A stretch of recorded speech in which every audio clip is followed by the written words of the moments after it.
Kitu cha kwanza kabisa tunamshukuru sana Mungu, lakini la pili tunamshukuru sana Mheshimiwa Rais wetu wa Jamhuri ya Muungano wa Tanzania, Daktari Samia Suluhu Hassan kwa zawadi kubwa ya vitendea kazi. Kama tulivyoona Mheshimiwa Mkuu wa Mkoa alivyokabidhi leo magari mawili wilaya ya Babati na wilaya ya Hanang'.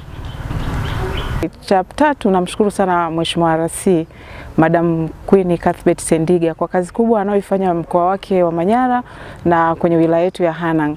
Sisi tumelipokea na tunamwahidi Mheshimiwa Rais wa Jamhuri ya Muungano wa Tanzania pamoja na Mheshimiwa Mkuu wa Mkoa kwamba tunaenda kuendeleza pale ambapo tumeachia, na kwa spidi hii ambayo mama ametuletea tunaenda kufanya kazi kubwa zaidi ya zile kazi za kwanza. Lakini pia hata kuu imeweza kupongezwa na sisi wenyewe wote tumepongezwa, kwa wilaya wote mkoa mzima kwa kazi kubwa tunaoifanya. Kwa hiyo ametusisitiza kwamba tukaendelee kufanya kazi, na sisi tunamwahidi kwamba kwenda kufanya kazi.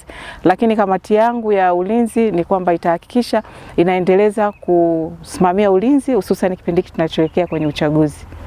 Hali ikoje sasa katika wilaya ya Hanang'? Hali iko shwari. Kamati ya ulinzi na usalama chini yangu inafanya kazi kubwa, kuna utulivu wa hali ya juu. Uchukuaji na urudishaji fomu unaendelea vizuri sana.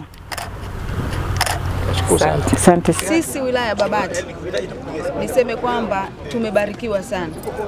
Leo tumepokea gari, lakini wiki iliyopita tumeingia kwenye ofisi mpya.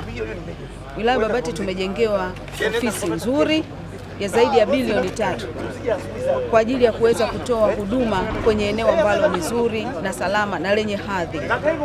Kwa hiyo tumepokea ofisi ndani ya wiki 2 zilizopita, lakini pia leo tumepokea gari jipya 0 mileage.